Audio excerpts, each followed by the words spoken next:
कर्नाटक चुनाव में बागी हुए बीजेपी विधायक पार्टी ने येदियुरप्पा को दिया बगावत शांत करने का काम।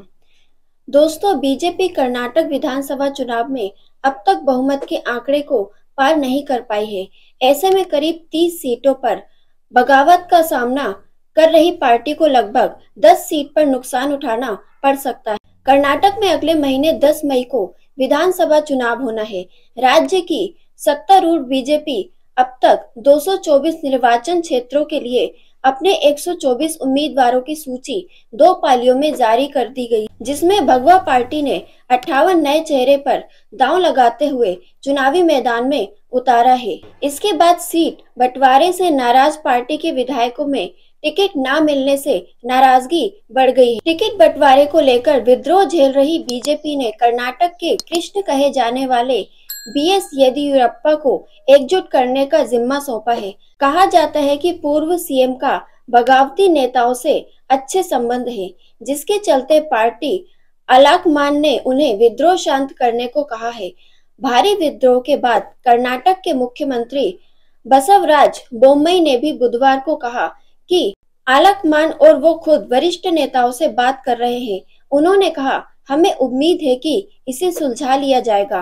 कर्नाटक में बीजेपी को अपने नेताओं से भावनात्मक रूप से आरोपित विद्रोह का सामना करना पड़ रहा है, जिसमें पूर्व डिप्टी सीएम लक्ष्मण सावदी भी शामिल हैं, जिन्होंने बुधवार को पार्टी छोड़ दी और 6 बार के विधायक ने चुनावी राजनीति से सेवानिवृत्ति की घोषणा करते हुए कहा कि ईमानदारी का कोई मूल्य नहीं है। उडुपी के मौजूदा विधायक ने मीडिया के सामने ये कहते हुए सिसकियां ली कि चीजों को कैसे संभाला जाता है, पार्टी में शालीनता की कमी है। वही पार्टी ने 3 बार के विधायक कुमार स्वामी के स्थान पर दीपक डोरैया को मुडिगेरे से अपना उम्मीदवार बनाया है। कुमार स्वामी ने टिकट नहीं मिलने पर बीजेपी के राष्ट्रीय महासचिव सीटी रवि पर निशाना साधते हुए कहा है कि बीजेपी के राष्ट्रीय महासचिव सीटी रवि की वजह से मुडिगेरे सीट से उनका टिकट काट दिया गया, जिसके बाद बताया जा रहा है कि कुमार स्वामी जेडीएस में शामिल हो सकते हैं या निर्दलीय चुनाव लड़ सकते हैं।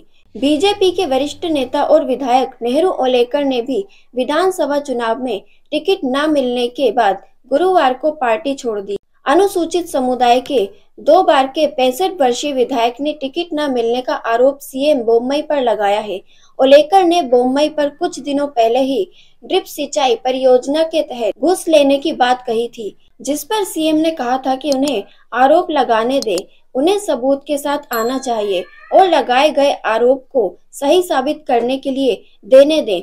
बीजेपी पार्टी कर्नाटक विधानसभा चुनाव में अब तक बहुमत के आंकड़े को पार नहीं कर पाई है। हालांकि पिछले बार के चुनाव में ये सबसे बड़ी पार्टी बनकर उभरी थी। ऐसे में करीब 30 सीटों पर बगावत का सामना कर रही बीजेपी के लिए लगभग 10 सीटों पर नुकसान उठाना पड़ सकता है। वही टिकट को लेकर नाराज चल रहे बीजेपी के कद्दावर नेता पूर्व मुख्यमंत्री जगदीश शेट्टार, पूर्व उप मुख्यमंत्रियों के एस ईश्वरप्पा और लक्ष्मण सावदी, पूर्व मत्स्य और बंदरगाही मंत्री एस अंगारा और उडुपी के 3 बार के विधायक रघुपति भट्ट के नाराज होने के बाद बीजेपी आलकमान ने येदियुरप्पा से उन्हें समझाने को कहा है।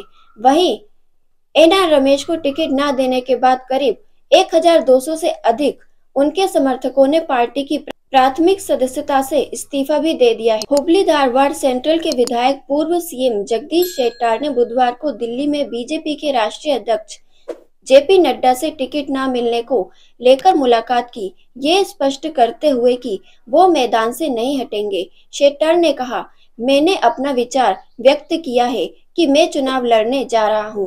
मैं लगातार 6 बार निर्वाचित हुआ हूं। मुझे एक और मौका दिया जाना चाहिए, जिस पर नड्डा ने कहा कि वो अन्य नेताओं के साथ चर्चा करने जा रहे हैं और एक निष्कर्ष पर पहुंचेंगे। सूत्रों से पता चला है कि पार्टी पूर्व सीएम को मैदान में उतारेगी, जो लिंगायत समुदाय से हैं। वहीं येदियुरप्पा ने बेंगलुरु में कहा, 99% शेट्टार को टिकट मिलेगा।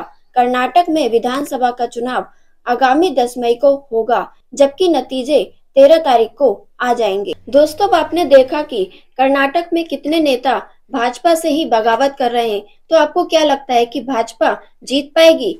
आप अपनी राय कमेंट बॉक्स में हमारे साथ जरूर शेयर कीजिए और आगे ऐसी वीडियोस और जानकारी के लिए जुड़े रहे हमारे साथ। धन्यवाद। देखते रहिए सच की आवाज।